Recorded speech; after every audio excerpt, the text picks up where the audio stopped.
La loi Hôpital Santé Patient Territoire, dite loi Bachelot, préconise d'organiser une offre de soins territorialisée dans certaines villes.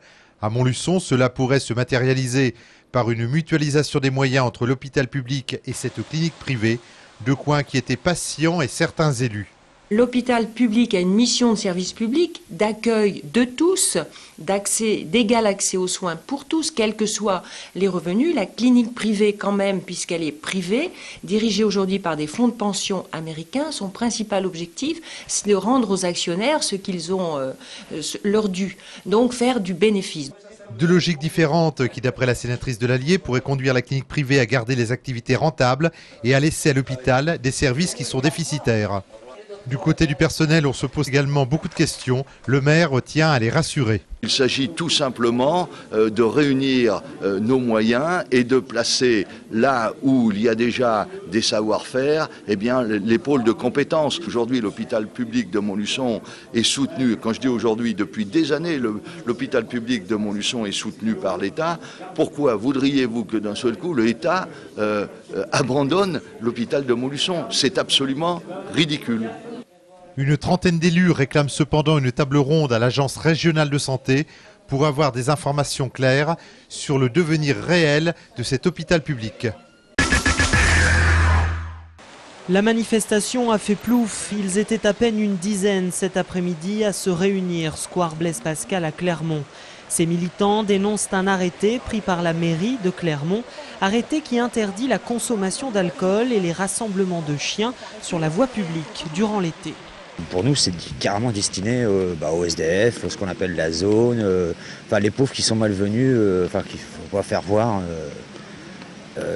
Là, alors encore en plus, quand une municipalité qui se dit de gauche, on est fortement étonné.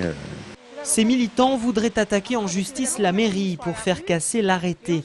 Mais comme ils ne sont soutenus par aucune association officielle, la procédure judiciaire est impossible. Je trouve profondément regrettable que des gens qui sont à la rue, il y a des familles à la rue, il y a des gens qui sont au 115, qui sont à partir de 8 h du matin dehors, ne peuvent pas, même pas avoir le soutien d'associations qui défendent les libertés individuelles. Je suis profondément écœurée. Seule solution pour ces militants, fonder leur propre association. Ils se réuniront demain pour y réfléchir.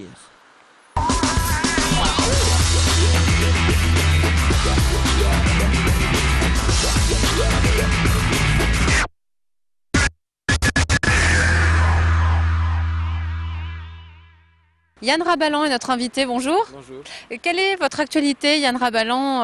Le CNCS, je crois, déjà là, cet été. Oui, le CNCS, en fait, c'est un peu particulier parce que pour les 5 ans du musée du costume, on va aller jouer les bulles chorégraphiques, qui est la dernière création que j'ai faite en juin dernier. C'est un parcours chorégraphique dans des lieux qui ne sont pas des théâtres, c'est plutôt des lieux patrimoniaux. Et là, pour l'occasion, ça ne va pas être le parcours en entier, ça va être des grappes de bulles. L'idée en fait des bulles, c'est un parcours où sont disséminées plein de petites danses sur des airs de chansons d'amour. Et là, on va rassembler quelques chansons, puis on va faire des petites choses comme ça, à droite, à gauche, des petits groupes de bulles. Que peut-on trouver comme chanson? Ça passe, on traverse un peu tous les genres et tous les styles. On passe de Tino Rossi à Brigitte Fontaine, aux Platters, à Edith Piaf, à Arthur H, voilà. Des choses très différentes. Et combien de danseurs participent à ces bulles chorégraphiques? Comment est-ce que ça s'organise? Moi, j'essaye d'être le guide de cette histoire. Il y a 4 danseurs et puis je me rajoute un peu de temps en temps, je me glisse entre les bulles parce qu'on a des changements de costumes, on a des petites choses à faire. Donc en tout on est 5 et il y a 12 bulles qui sont un petit peu qui volent comme ça et puis qui recréent un nouvel ordre dans tous les lieux, dans chaque lieu en fait. Est-ce qu'elles ne sont présentées qu'en extérieur, ces bulles chorégraphiques? Ouais, l'idée c'est de profiter des terrains différents, des points de vue, des perspectives. Donc c'est vrai que en plus on l'a vraiment créé. Il y a des choses qu'on ne pourrait pas lancer sur un plateau de théâtre parce qu'on a besoin d'une chose qui accroche dans le sol.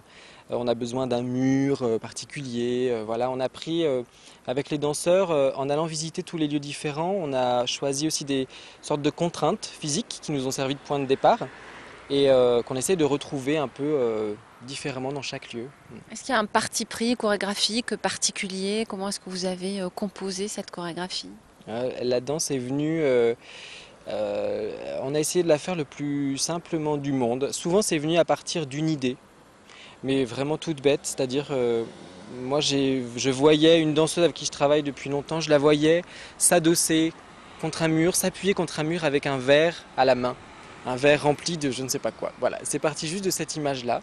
Et puis de là, on a tissé, on a cherché une chanson, on a cherché verre ou pas verre, flûte, coupe, quoi dedans, comment elle s'habille. Sinon, c'est parti d'une image d'un danseur qui attend avec une rose à la main. Et puis qu'est-ce qu'on fait de ça? C'est parti aussi d'une envie sur une autre chanson aussi, Avec le temps de Léo Ferré, d'un danseur qui serait comme surélevé, perché sur un muret, sur un piédestal, voilà. Et donc, qu'est-ce que ça veut dire une danse qui est surélevée? Voilà, c'est parti souvent d'une idée assez simple et puis on a essayé de tirer le fil comme ça le temps d'une ou deux chansons. Ça vous plaît d'emmener la danse contemporaine sur les territoires comme ça, aux quatre coins de la région? Oui, parce que souvent on me dit, je rencontre des gens qui me disent « Tu fais quoi comme danse, la danse contemporaine ?» Alors je leur dis « Mais non, c'est pas chiant la danse contemporaine, non, c'est pas, ça peut. Moi aussi, des fois ça m'ennuie, mais c'est pas que ça aussi, enfin, ça peut être autre chose. » Et puis du coup je me suis dit, voilà aussi, comment on pourrait montrer de la danse contemporaine qui peut être une chose aussi exigeante dans l'écriture, dans la forme, dans l'esthétique, mais comment on peut essayer d'avoir un point de repère, une porte d'entrée plus facile aussi pour des gens qui n'ont pas forcément vu de danse contemporaine. Là, quand on est allé les jouer en juin, il y a des gens pour qui c'était le premier spectacle de danse de leur vie. Et ils m'ont dit, j'ai l'impression que j'ai tout compris. Alors je ne savais pas comment le prendre, si c'était bien ou pas, mais en même temps, en tout cas, je pense que pour eux, tout comprendre, c'est se raconter des choses. Et déjà, ça c'est gagné. Voilà. Merci Yann Rabalan, passez un bel été. Merci, vous aussi.